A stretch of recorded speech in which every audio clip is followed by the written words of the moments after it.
ఖాన్ హీరోగా తెరకెక్కిన ఏక్తా టైగర్ సినిమాతో స్పై యూనివర్స్ ప్రారంభమైంది. ఈ సినిమాలో కత్రినా కైఫ్ హీరోయిన్ గా కనిపించారు. కథపరంగా పాకిస్తానీ ఏజెంట్ గా కనిపించిన క్యాట్ కు ఏక్తా టైగర్ తో పాటు టైగర్ జిందా హైలోనూ పెద్దగా గ్లామర్ యాంగిల్ చూపించే ఛాన్స్ దక్కలేదు.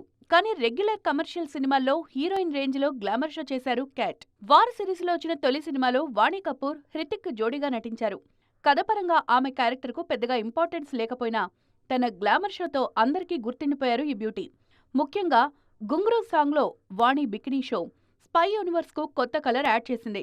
పఠాన్ సినిమాతో స్పై యూనివర్స్ లోకి అడుగుపెట్టిన షారుఖ్ కూడా తన సినిమాలో గ్లామర్ కి మాక్సిమం స్పేస్ ఇచ్చారు. ఆ సినిమాలో దీపిక గ్లామరస్ లుక్స్ అప్పట్లో హాట్ టాపిక్ అయ్యాయి. ముఖ్యంగా దీపిక ఆరెంజ్ బికినీ మీద పెద్ద రచ్చే జరిగింది. టైగర్ 3 విషయంలో క్యాట్ కూడా కాస్త హీట్ పెంచారు. బికినీ రేంజ్లో కాకపోయినా గత 2 చిత్రాలతో పోలిస్తే హాట్ అనిపించే రేంజ్లో అదరగొట్టారు. ఇప్పుడు ఇదే సాంప్రదాయాన్ని కంటిన్యూ చేస్తూ వార్ 2లో బికినీలో వావ్ అనిపించారు కియారా అద్వానీ.